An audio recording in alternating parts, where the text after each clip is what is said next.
Alors moi, je dis, Carl Olive, on en a parlé un petit peu avant que vous arriviez, et c'est vrai qu'aujourd'hui, il faut faire quelque chose. Et on voit bien qu'il y a, là, aujourd'hui, ça devient invivable. Excusez-moi, donc, moi, Carl Olive propose quelque chose.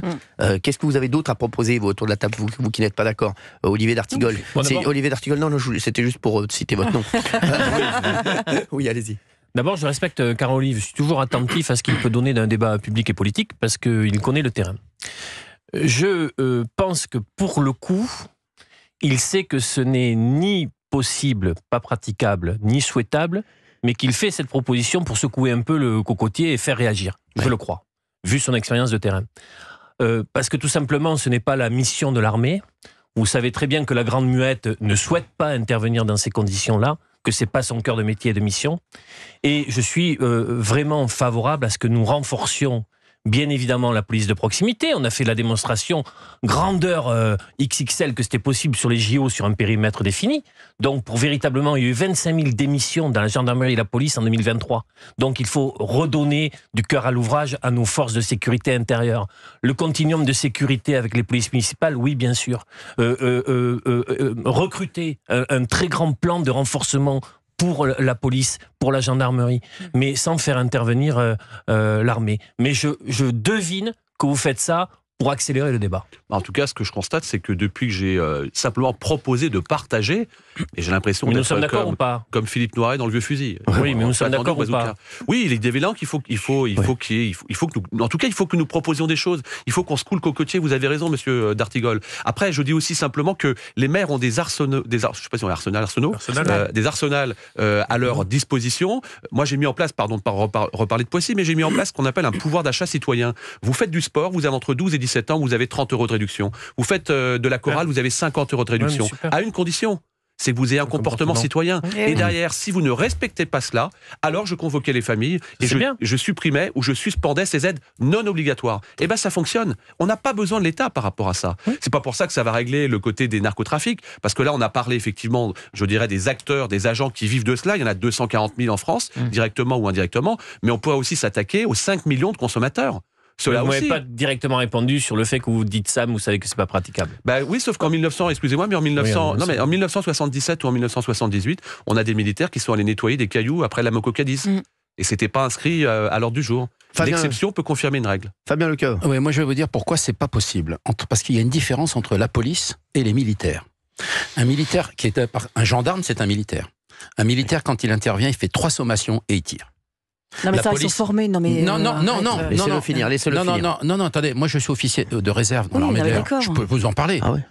On n'a pas le droit. Tant que l'avion n'a pas décollé. Non, mais on n'a absolument pas le droit. L'armée, d'ailleurs, quand il y a eu des attaques au sabre et que ce sont les gendarmes qui ont été, rappelez-vous, le type, 3 sommations, il lâche pas son sabre, lâchez votre sabre. Oui, mais une balle, le type il est mort. Non, c'est dans fini. La proposition de M. Carl Olive, il y aura la formation des militaires. La police, quand ils interviennent, avant d'utiliser l'arme, vous connaissez bien le problème, c'est-à-dire qu'ils n'ont pas le droit, etc., etc. C'est-à-dire qu'il faut vraiment que ce soit une limite. Vous êtes officier de réserve, hein? Ouais. C'est beau. Quand je vous avais dit que c'était notre Tom Cruise français. Non, mais je vous l'ai dit. Et ça, il faut bien le comprendre. C'est la vraie différence. Et pourquoi l'État n'envoie pas l'armée? Parce qu'il va y avoir 50 morts dans les banlieues, évidemment. Parce que les mecs, ils vont les choper, à un moment donné, tout de suite, 3 sommations, on tire. Vous nous appelez 01 80 20 39 21 sur Europe 1, bien entendu, pour réagir à ça. On a Gauthier Lebray. Alors, je suis d'accord avec tout ce que vous venez de dire, Fabien et Olivier. Reste un problème. Qu'est-ce qu'on fait?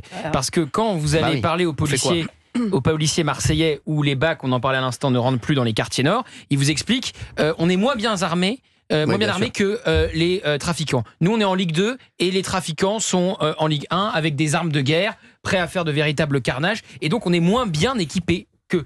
Et on parle aujourd'hui de cette espèce de paupérisation de la police où il y a des commissariats qui sont dans des états pas possibles, où les véhicules ne sont pas de qualité, et donc on parle d'arsenal qui sont moins importants que ceux des narcotrafiquants. Donc je suis d'accord, l'armée est contre, l'armée ne veut pas intervenir. Et l'opération Sentinelle, c'est pas du maintien de l'ordre, c'est de la vigilance, et s'il faut intervenir, on intervient pour faire feu, pas pour faire du maintien de l'ordre.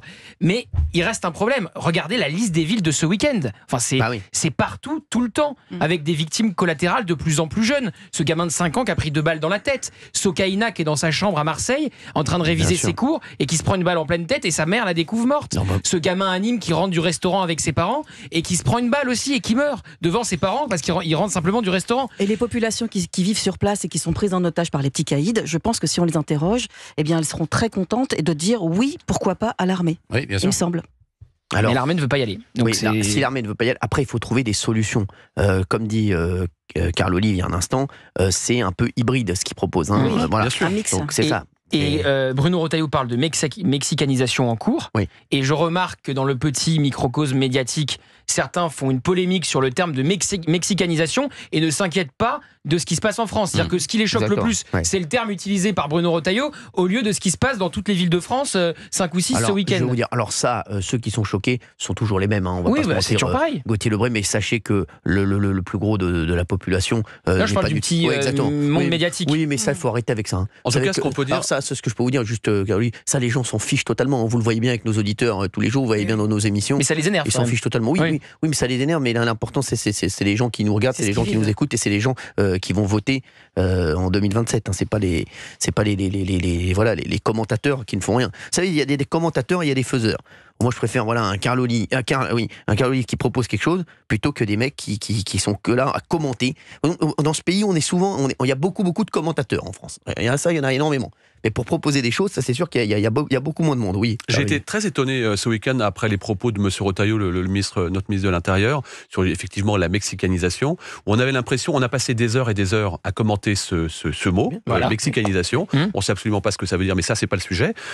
Et pendant ce temps-là, on n'expliquait pas qu'il y a une urgence de la situation sur le terrain. Ce que je dis, c'est que les Français, quand vous allez les voir tous les week-ends, comme je dis, aller sentir le cul des vaches là, comme en Bretagne, qu'est-ce qu'ils vous disent? Il faut être protégé, il faut être sécurisé.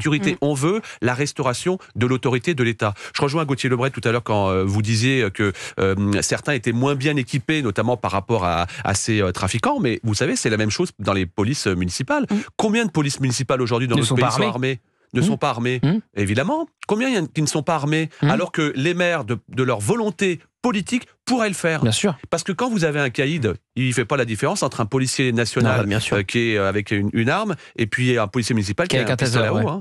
Moi, j'ai fait le constat à Poissy. Ça a radicalement changé le regard à la fois des administrés et aussi de celles et ceux qui sont une minorité, qui pourrissent l'essentiel de la collectivité. On ne doit pas osciller entre le laxisme et l'impunité. Merci. Carl Olive, vous restez avec nous sur Europe 1. On va prendre des auditeurs en ligne.